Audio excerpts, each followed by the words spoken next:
Can I call you Rose?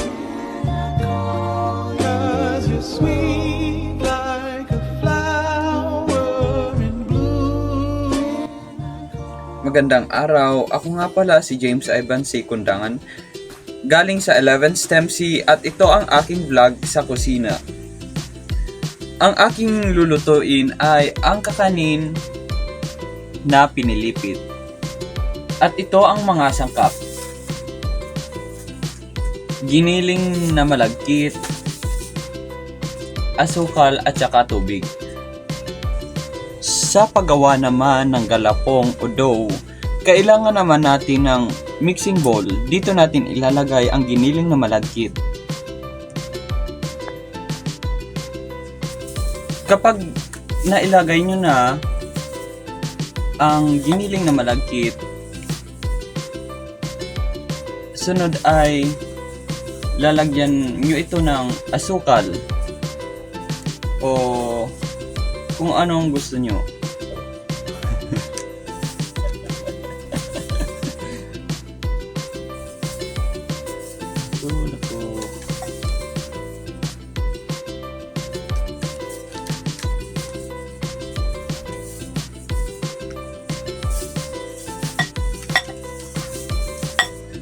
Kapag nailagay nyo na ang giniling na malagkit,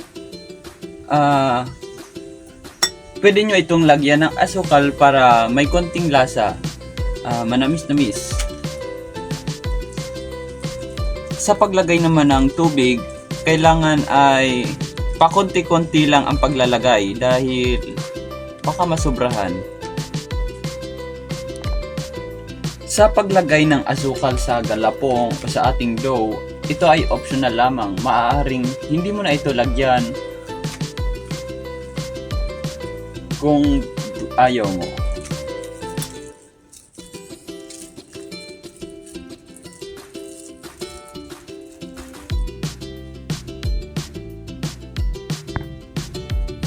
Ihalo muna natin ang asukal tsaka ang giniling na malagkit bago lagyan ng tubig.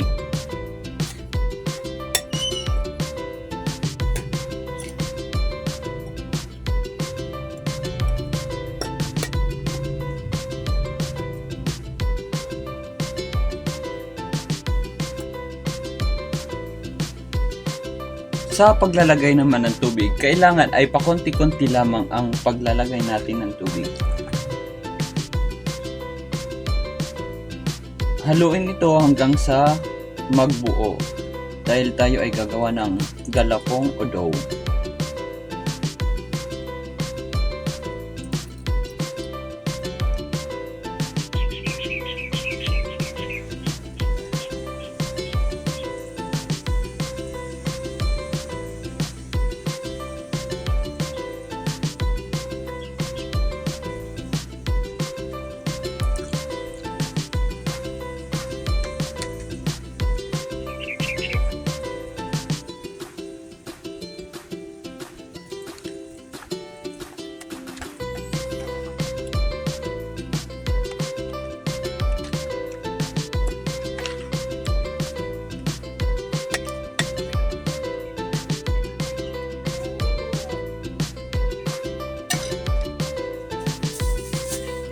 Dagdagan natin ito.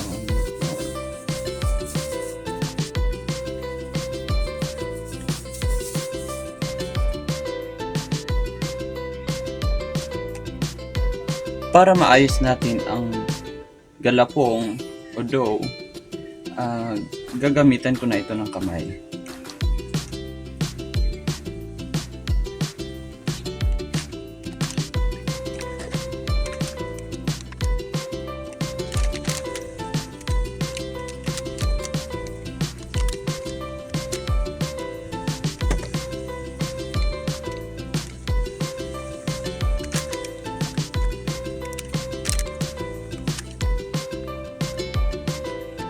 Kapag ganito na ang texture ng inyong galapong, ay maaari nyo na itong hulmahin sa kahit anong gusto nyong hulma.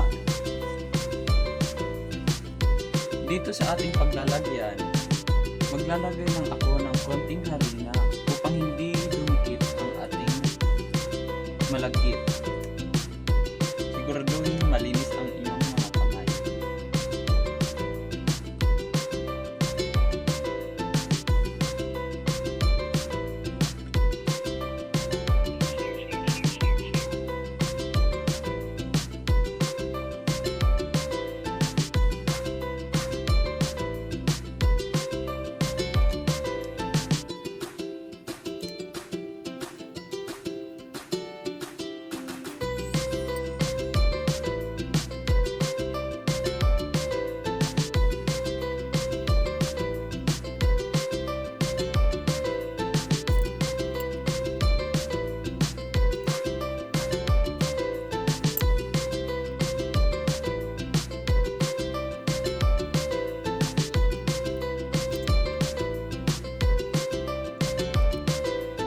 Kapag naihulma nyo na lahat, ay magpapainit na tayo ng kawali. Papainitin muna natin ang ating kawali bago tayo maglalagay ng mantika.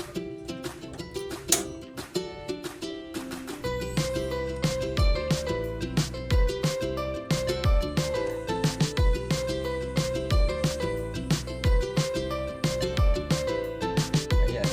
Kapag mainit na ang ating kawali, ilalagay na natin ang mantika.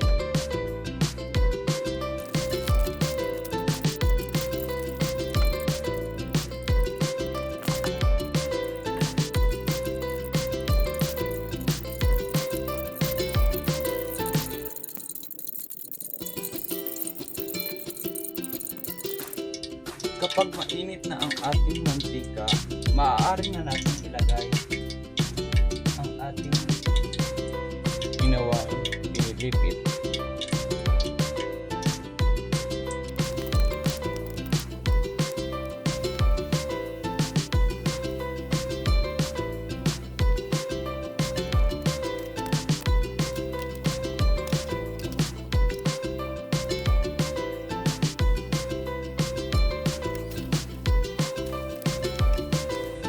Para malaman natin kung luto na ba ang ating pinilipit, kailangan natin ng tinidor. Susukin lamang ito.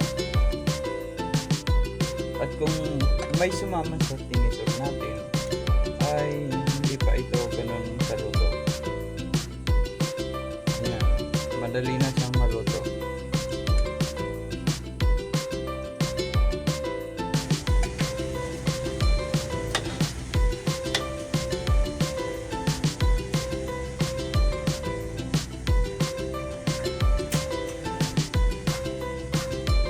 Kapag luto na lahat ang ating pinilipit, ay magtutunaw na tayo ng asukal. Habang mainit pa ang ating kalan, ay maglalagay na tayo ng asukal.